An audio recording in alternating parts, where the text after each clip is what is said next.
Hello, moi c'est Marie et welcome sur le podcast Pour ton sourire. Je pars vivre à plus de 9000 km de la France, au Cambodge, avec l'envie de documenter mon expérience en audio. Alors j'espère que ce journal de bord te plaira. Bonne écoute. Hello à tous. Aujourd'hui j'enregistre depuis Paris, où je suis une formation dispensée par la Guilde. Et pour ce 3e épisode, je vais vous en dire un peu plus sur mon contrat et le contenu de la formation que je suis depuis lundi dernier. Le contrat que je vais avoir au sein de Pour un sourire d'enfant, c'est un VSI, Volontariat de Solidarité Internationale. C'est un contrat qui est pris en charge par le ministère de l'Europe et des Affaires étrangères. Avant de partir, il y a une formation obligatoire pour acquérir certaines connaissances et compétences dans un milieu interculturel qui est dispensée par la Guilde, une association qui vient accompagner les volontaires internationaux et les ONG. La formation se passe sur 4 jours. On a commencé par une petite présentation de l'organisme effectuée par le directeur général, puis on s'est tous et toutes présentés. On est un groupe de 17, majoritairement des femmes, d'une tranche d'âge située entre, je dirais, 23 et 40 ans, avec des missions très différentes, des organismes également, et des lieux de mission qui n'ont rien à voir. Donc on part à Madagascar, on part au Sénégal, on part en Côte d'Ivoire, on part au Cambodge, en Indonésie, au Paraguay, au Brésil. Il y a tout type de pays, tout type de culture auxquelles on va être confronté. Et malgré ça, cette formation englobe dans ses différents modules l'interculturalité au sens large. Après ce petit tour de table, on a eu un module sur la communication effectué par la Guilde où ils nous ont dit qu'ils pouvaient être soutien, peu importe notre volonté de communiquer, que ça soit par écrit, que ça soit de la photo, que ça soit de la chanson, peu importe le biais, ils pouvaient tout à fait nous soutenir, nous accompagner dans nos démarches personnelles de communication à travers notre volontariat. Qu'importe d'ailleurs notre mission, qu'on soit communicant ou pas. Ça s'est passé sur la matinée du lundi. L'après-midi, on a eu un brief sur toutes les démarches administratives parce que la Guilde nous accompagne également là-dessus. Ils prennent en charge toutes les démarches de santé, la mutuelle, la sécu. En gros, on va avoir là-bas, tout est pris en charge par la Guilde. Donc on a, on va dire, cette démarche administrative-là en moins à faire. Puis on a fini la première journée sur un module que je qualifierais d'assez anxiogène car c'était autour de la santé, des risques sanitaires. Donc évidemment, on a abordé le palu, la tourista, la dengue, les IST, enfin tout type de maladies ou d'infections auxquelles on va être ou qu'on pourrait être confronté lors de notre volontariat. Bon, évidemment, tout nous arrivera pas et heureusement, mais c'est vrai qu'il y a des risques et cette présentation était faite pour nous confronter aux risques et dans la mesure du possible les prévenir à travers des médicaments, des pratiques, etc. Il est possible que j'aille faire un tour au médecin encore avant de partir pour ajouter quelques médicaments dans ma trousse de toilette. À l'issue de cette journée, j'ai rencontré mes 2 collègues de PSE pour un sourire d'enfant à Paris. Donc on s'est présentés, on a échangé sur leur mission, ma mission aussi. J'ai eu de la chance de pouvoir échanger avec Constance, qui est elle-même partie en 2019 et qui est restée 2 ans au Cambodge sur le contrat que je vais avoir. C'était intéressant d'avoir son parcours à elle, connaître un petit peu le fonctionnement aussi de PSE au Cambodge. Et ensuite, je suis rentrée chez Mélissa, mon amie chez qui je squatte pendant ces quelques jours. Le mardi, on s'est donné rendez-vous le matin pour aborder un module d'interculturalité par rapport à la résolution de conflits, aux différences de communication interculturelle. C'est un module très complet où on a eu des mises en situation. On a pu aborder tout ce qui était les différences entre 2 personnes, 2 cultures, entre l'âge, entre le genre. Voilà, on a mis en perspective toutes les différences qui pouvaient amener à des compréhensions et interprétations. Puis, on s'est appuyé aussi sur tout ce qui était culturel pour nous. Par exemple, qu'est-ce qui était acceptable ou non et dans quelle mesure. Comment aussi on se sentait à travers la société, notre société actuelle, en France par exemple, ou comment on se sentait dans la société dans laquelle on va travailler. Donc pour moi, le Cambodge, comment je me positionnais. Tout ça, on l'a plus ou moins matérialisé par des positions. C'était un truc très concret, très très intéressant. Et ensuite, on a travaillé, de par nos propres expériences, en cherchant quelle situation avait déjà pour nous été source de conflit et comment on l'avait réglé pour que les autres interviennent aussi sur nos propres situations,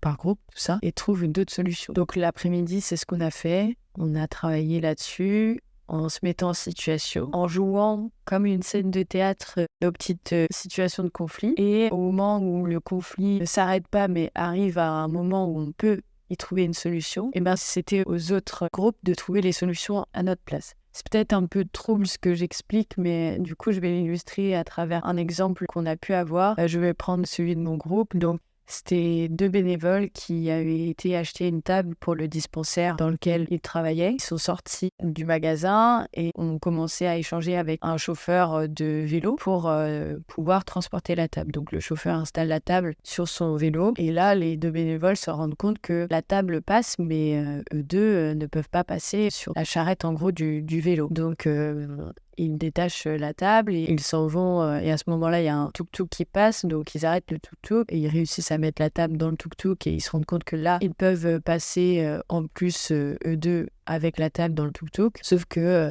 il y a confrontation avec le chauffeur de vélo, clairement qui ne les laisse pas partir et qui souhaite avoir de l'argent ou du moins trouver une solution pour récupérer ce qu'ils pensaient gagner. Et dans ce contexte-là, donc il y a un des bénévoles qui poussait un petit peu au cul le tuk-tuk pour avancer et partir sans payer le vélo, et l'autre qui disait non, qu'est-ce qu'on fait, etc. Donc la situation s'arrête là. Et c'était aux autres groupes d'intervenir pour se défaire de cette situation de conflit. Chacun est intervenu, a donné ses solutions, etc. Et puis voilà, on a tenté à chaque fois, à chaque situation présentée, de trouver des résolutions de conflits non violentes. C'était très intéressant et rigolo dans certains cas de jouer ces petites scénettes. On a clôturé cette journée là-dessus. Le mercredi, donc aujourd'hui, ce qu'il faut que je précise entre-temps, c'est qu'on se donne rendez-vous au niveau de l'arrêt de la Madeleine sur Paris, dans le 8e arrondissement. Et tous les midis, on mange en restaurant. Et c'est très très bon ce qu'on mange. C'est pris en charge par la guilde. Et franchement, on se régale. Il y a toujours aussi un café d'accueil le matin. L'ambiance, même au sein du groupe, est très très agréable. Pour l'instant, c'est une très bonne formation. Ensuite, le mercredi, donc aujourd'hui, et il me reste encore demain, mais ça ne sera pas enregistré dans le podcast, mais je pourrais vous donner quand même mon emploi du temps. Le matin, on a eu le témoignage de 3 anciens volontaires. Ils nous ont partagé leurs expériences sur le terrain, leurs succès et leurs échecs. C'était très concret d'avoir le récit de 3 personnes qui ont eu diverses expériences sur le terrain et d'ailleurs dans différents endroits, différentes missions, etc.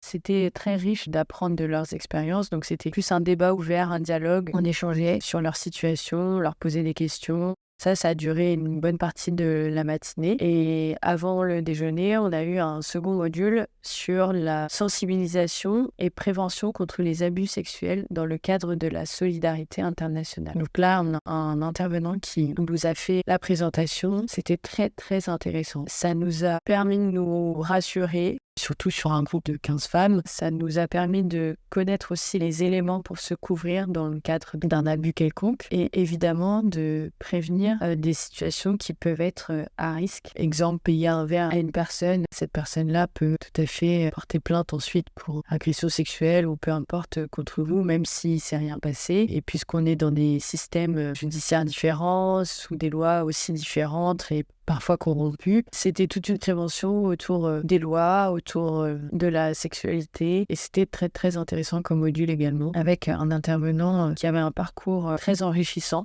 Ce qui est bien aussi, et je fais une petite parenthèse sur la formation dispensée par la guilde, c'est que tous les intervenants viennent de l'humanitaire, en fait l'humanitaire ou travaillent de très près avec l'humanitaire, sont partis en mission et appuient leur contenu sur des expériences passées, sur quelque chose de vécu et qu'on aura certainement à vivre également. Donc on sent la tangibilité de cette formation au final.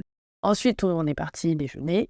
Donc, c'était très bon, on a mangé vietnamien et on a repris la séance l'après-midi sur le travail en équipe, le management, etc. Mais toujours dans un contexte interculturel. Et là, pour le coup, on a eu un exercice, une mise en situation qui s'appelle Accident sur la Lune, qui se retrouve très facilement sur Internet. C'était plus pour voir nos interactions au sein d'un groupe. Donc, on a été observés et après, on a fait une restitution. Alors, moi, ils m'ont dit que j'étais l'avocat du diable dans les rôles et que je soutenais certains propos. J'étais pas leader, mais je soutenais les propos d'un des leaders et que chaque intervention que j'avais, même si elles n'étaient pas nombreuses lors de la discussion, elles amenaient toujours à une prise de décision. C'est des commentaires qui sont positifs. Après, Il n'y a pas une position qui est moins bonne ou meilleure qu'une autre, mais je trouve que ça correspond pas trop mal à ma personnalité au final. Donc c'était un bon exercice. Et après, on a eu une autre mise en situation par rapport à un cas de management. Et ensuite, on a eu un débat sur quelles étaient les qualités d'un bon manager.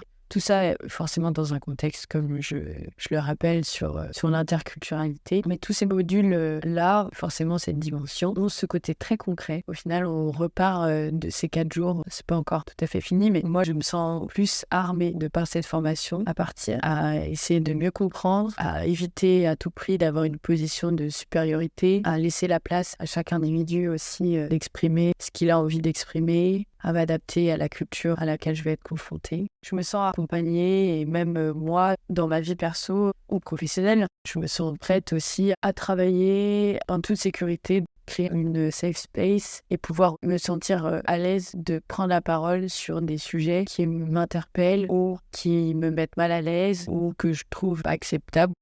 Demain, pour ma dernière formation, au dernier jour, on aura un premier module sur la gestion du stress et résilience. Ensuite, on aura un module sur la sécurité. Et apparemment, les 3 grands piliers les plus importants sont le module sécurité, le module de la santé et celui du management. C'est ce qui se passera demain et ensuite, on aura une petite session de clôture pour faire un bilan de la session, etc. C'est vraiment une formation très intéressante avec du partage d'expérience de chacun.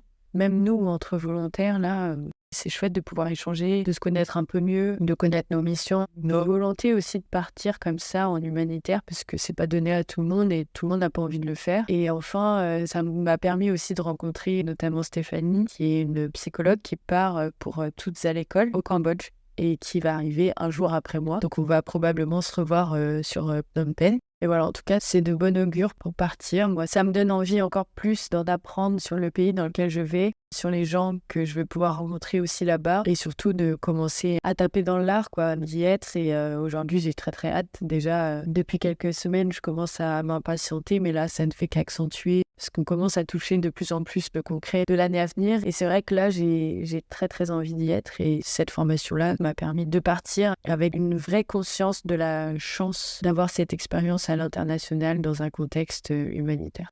J'espère que je vous ai pas trop saoulé, que c'était intéressant parce que je sais pas au final si c'est le genre d'information qui peut vous intéresser. Mais je trouvais ça important de partager cette expérience parce que c'est une formation qui fait partie au final de l'année à venir, qui m'a beaucoup plu par ailleurs.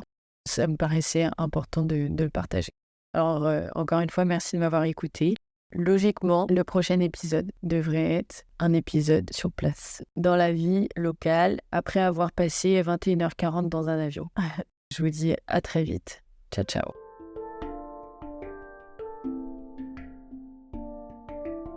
Merci pour ton écoute. J'espère que tu as passé un aussi bon moment que moi. On se retrouve sur Instagram, le lien est en description. Ciao!